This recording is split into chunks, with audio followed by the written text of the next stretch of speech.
Dí bhíonn túis agus fáilte. Hello and welcome. It's Misha Amy, the crafty Kylock, and today we're going to be talking about Sheela-na-Gig or Sheela-na-Gigs. So hello fáilte, welcome. I am Amy and I make content about Irish history, folklore, food and magic. If you're new to my channel, hello. I am an Irish witch, pagan and also historian in training.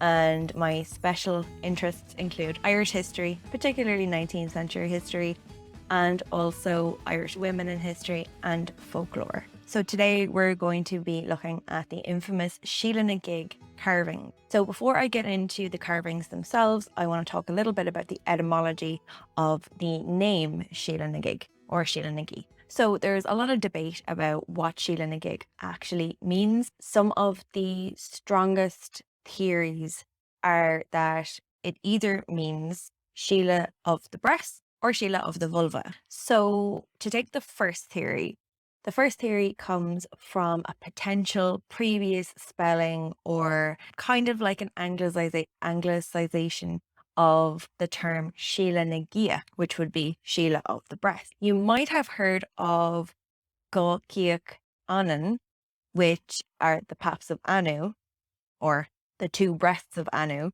which are a mountain range or a pair of very tall hills found around Killarney in County Kerry in the southwest of Ireland.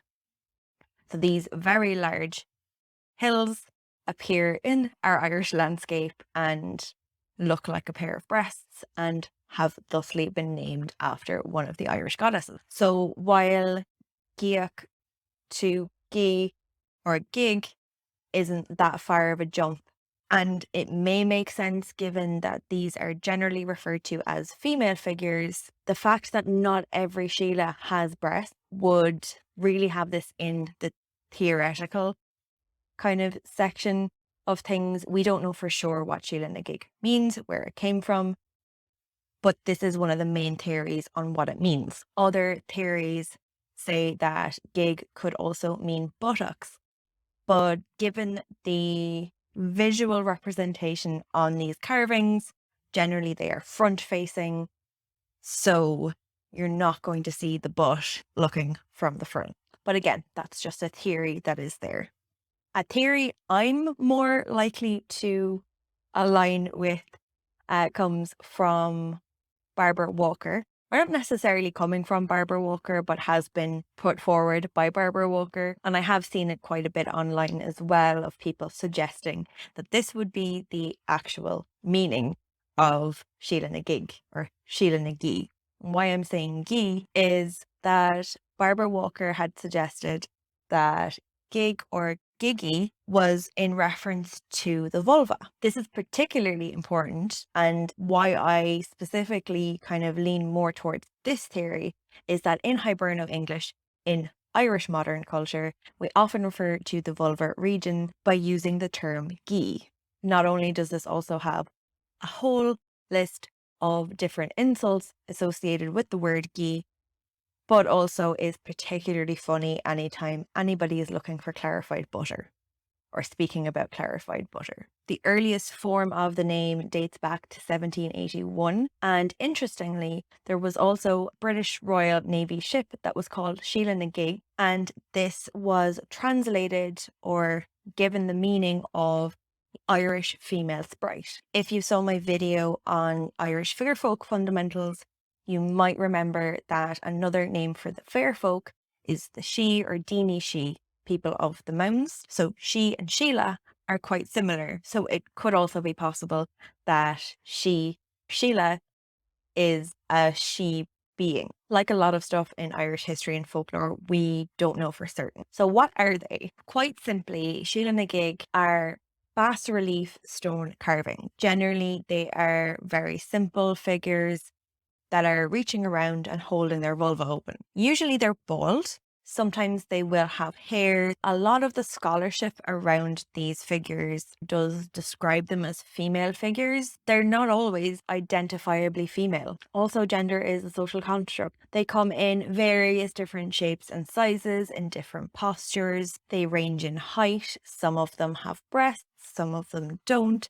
Some of them have hair, as I said, some of them don't. There are examples on Boa Island of Sheela-na-Gig with mustaches and beards. When they do have breasts, sometimes they are large and round, sometimes they are saggy and droopy, sometimes they are tucked under their arms and described as pendulous. They have various different hand gestures and appear in all sorts of acrobatic and flexible positions. Sometimes their legs are coming around their head, and generally they are squatting with their hands reaching behind and under their legs to open the vulva, or sometimes simply they just have their hands in front. They're generally also carved from stone. They can be carved from limestone, sandstone, or granite. Other variations of Sheelas can include different hand gestures. Some have one or no hands as well. No matter what the variations on the individual Sheelas are, one thing remains certain and concrete. No pun actually intended there. But one thing that remains absolutely consistent with Sheela-na-Gig are the display of the vulvas. Irish Sheelas have some specific variations that they have, and these include features like lean ribs, tattooing on the breasts and sometimes the face, certain grotesquenesses like particularly agonized looking expressions, and also some headgear or headdresses. It's also noted by scholars that there are obvious Celtic influences in the designs of the Irish Sheelas, or Sheelas found in Ireland, and they're slightly different to those found on the continent of Europe. Irish Sheelas were also sometimes placed sideways at doors and on walls. One of the associations with Sheelas would be that they are often found within Romanesque style architecture. And although Romanesque architecture has a lot of classical qualities,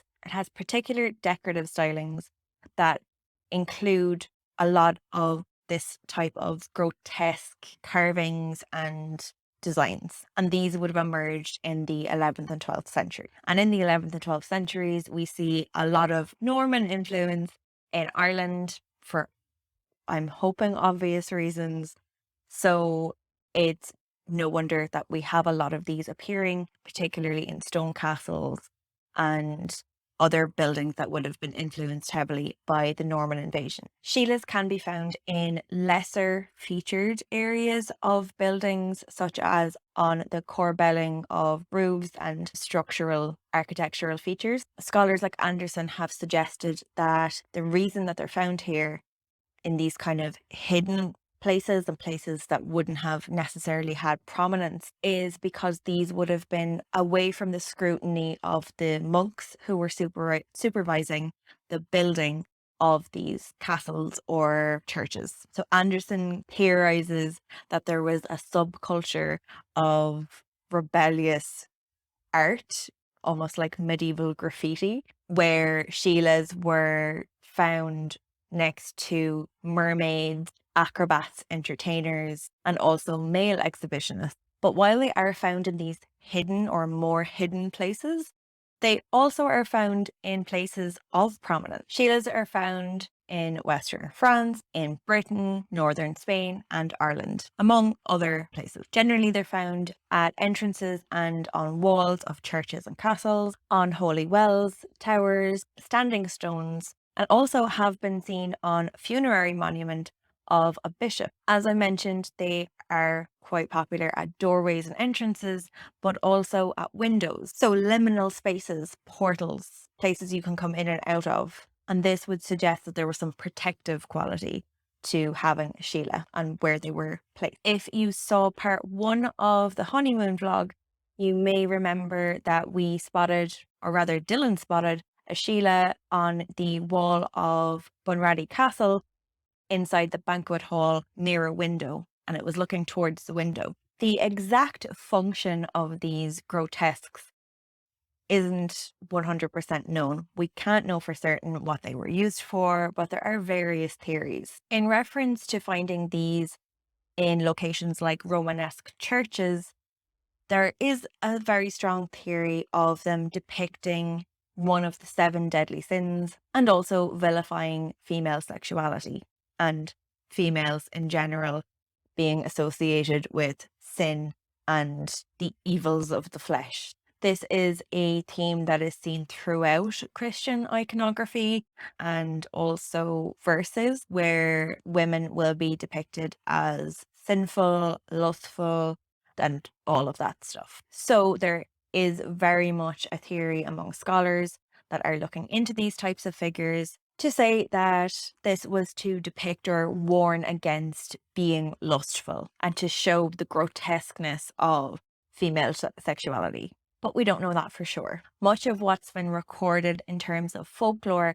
for the usages of these figures come from 19th and 20th century folklore collections. Sheela-na-Gig are believed to provide luck, protection, and also fertility help. So in terms of protection, specifically the Sheela-na-Gig is said to protect against the evil eye, which is a specific type of curse or malediction that is cast through the eyes. And there's a lot of folk belief around the evil eye in Ireland. Some researchers have also suggested that women themselves have been called Sheela-na-Gig and displayed their vulvas to avert the evil eye. In their book on Sheela-na-Gigs, McMahon and Roberts gave a term of Girador, which was said to be used as a title for women who turned the evil eye or were fortune tellers, diviners, or hags or witches. And according to them and their research, a diocesan school in the 17th century in Kilmore banned women that would do this or that had this title from receiving their sacrament. There was also reference in some of the readings I did to more modern incidents of women lifting their skirts to show their vulvas to basically get their neighbours to go away and leave them alone. Other uses that Sheela-na-Gig are said to have was for fertility. So due to the display of the vulva on these figures, and also kind of to do with the fact that they are found at doorways and liminal spaces, and the display of opening the vulva could be to do with birth. It's not a million miles away from a good theory at all.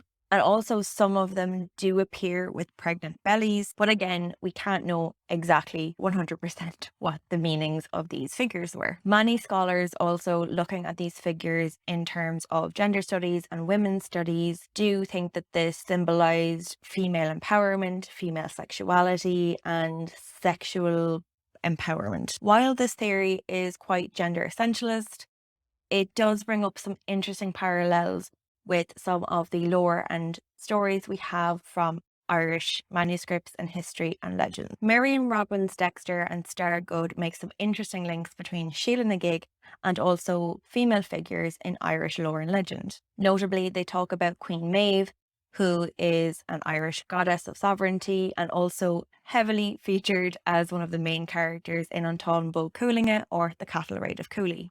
Maeve is a queen in her own right, a warrior, goddess, and also in the opening scenes of Anton Bo Cúailnge offers the friendship of her thighs in exchange for help with achieving her goals. While much of the term sex goddess and also a focus on female presenting deities being sexual in the telling of many of these tales is emphasis largely placed by cis male translators and antiquarian translators at that. And also this does tend to reduce the roles of these deities and these goddesses to primarily that of sex and being a sex symbol, when in reality in the Irish pantheon, we don't have gods that have just one role. They have many, many roles. So while these goddesses weren't sex goddesses, they would have been very much empowered and are depicted sex positively in that they have sex. So while they're not sex goddesses,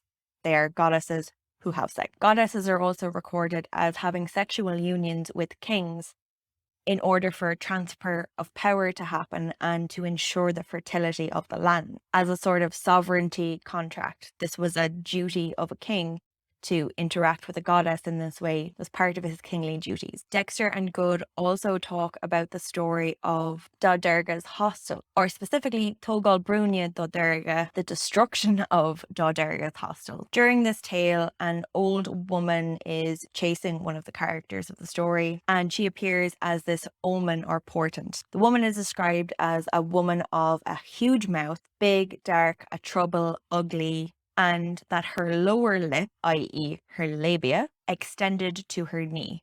So she had a very big vulva or labia. She again appears later in the story at the hostel right before King Conor's death, and again is described as having her pubic hair reach her knees. Dexter and Good make a very good point of this figure and the description of this figure, how it resembles or parallels with the Sheela-na-Gig that we see. So while none of this really proves anything, it is interesting to see the parallels between the figures in our mythology as being empowered and sometimes sexual, and the apparent sexual nature or sexual depiction of these figures. Moving on to modern day, and Project Sheela is something that I follow on Instagram, and I would highly recommend you check out their Instagram and their website. Project Sheela is a modern art project celebrating female sexuality and empowerment, and also advocating for women's rights on International Women's Day. So as I said, you can check them out on Instagram,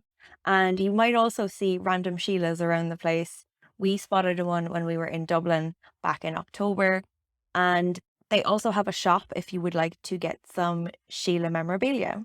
They have created various new designs with Sheela-na-Gig and have placed them in various locations, not just in Ireland, but around the world. I would highly recommend you go check those out. There has been a sort of renewed interest as well in Sheela-na-Gig as a figure of body positivity, sex positivity, and female empowerment. And again, while that is quite gender essentialist, it is worth remembering, as I explained earlier in the video, that the Sheelas in tradition that we can see aren't always female presenting, also aren't all depicted with breasts or hair. Some of them look quite androgynous. The one thing that they have in common is they all have a vulva. I'm also going to take an opportunity to show off a Sheela that I was gifted.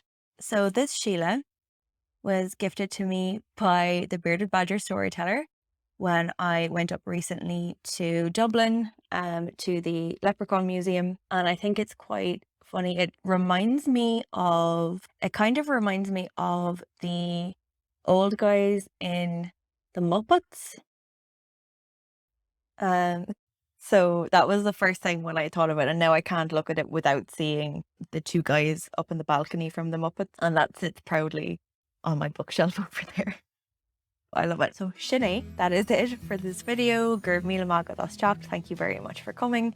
If you did like the video, you found it interesting, please let me know in the comments. Give me a thumbs up, like. It helps boost the video and boost the channel, and also it's just nice to see that people are enjoying the content. As I mentioned in my Q&A video, I will be going away for a couple of weeks on holidays, so I do have some really interesting videos lined up, one which is way longer than I anticipated.